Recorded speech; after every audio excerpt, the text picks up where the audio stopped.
आपका अनुभव कैसा रहा इलेक्ट्रिक व्हीकल के ऊपर जितनी अभी चीज़ें चल रही हैं या जो भी हम पिछले 10 साल में अचीव कर पाए हैं?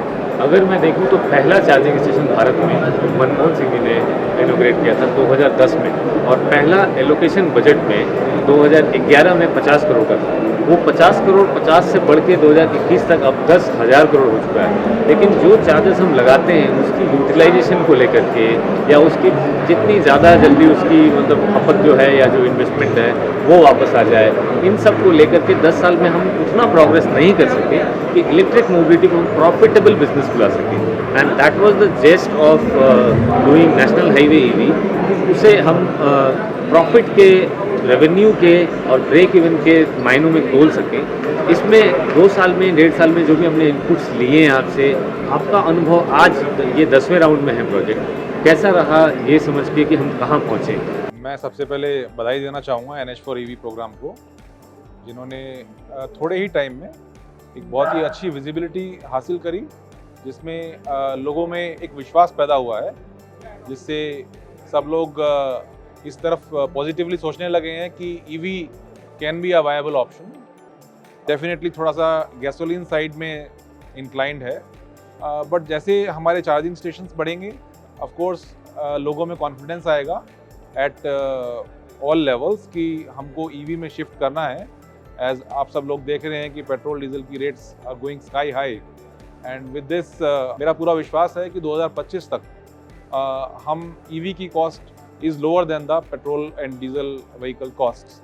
3-4 साल के अंतराल में हम लोग वो स्थिति पा लेंगे। आगे आने वाला जो समय है जिसमें हम बोलते हैं हमको डीकार्बोनाइजिंग द ट्रांसपोर्ट सेक्टर करना है, वो हम अचीव कर पाएंगे मेरे ख्याल में 2030 के आसपास तक। और हम ओवरऑल सस्टेनेबल डेवलपमेंट गोल्स जो हम एक सिग्नेटरी हैं और उसमें भी हम लोग पूरी गति शक्ति से पहुंच जाएंगे।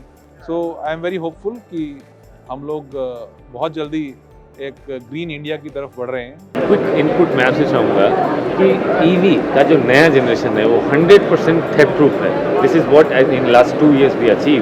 एंड किसी भी गाड़ी को जो हम शहर के बाहर लेके जाते हैं, अगर वो ख़राब हो जाती है, EV है, पास पड़ोस से मदद तो ले नहीं सकते। इन दैट केस अगर 30 मिनट के अंदर बैकअप पहुंचता है, ये 2 बूस्टर्स कैसे हैं? How does industry look at it? You have seen a presentation by MapmyIndia that how what all they are doing in installation and what all they are going to do. So ये 2 चीज़ों पे एक input आप समझिए।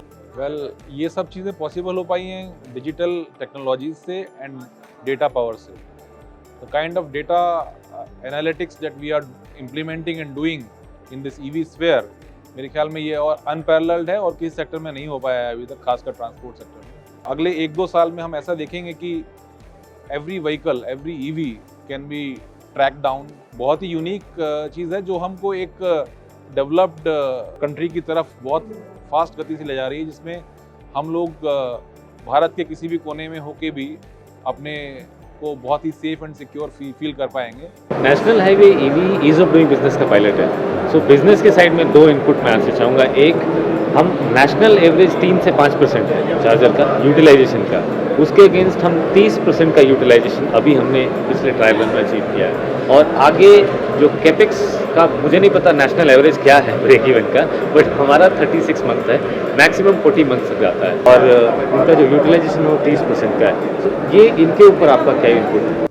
जो भारत सरकार ने FAME 2 launch किया और जो हमारी ऑयल PSUs हैं, दोनों एक तरह से complementing the demands that we are seeing. So FAME 2 में हमको एक बूस्टर मिला फॉर द सेक्टर। सब्सिडीज मिल रही हैं on EVs which is much more what we had in FAME 1.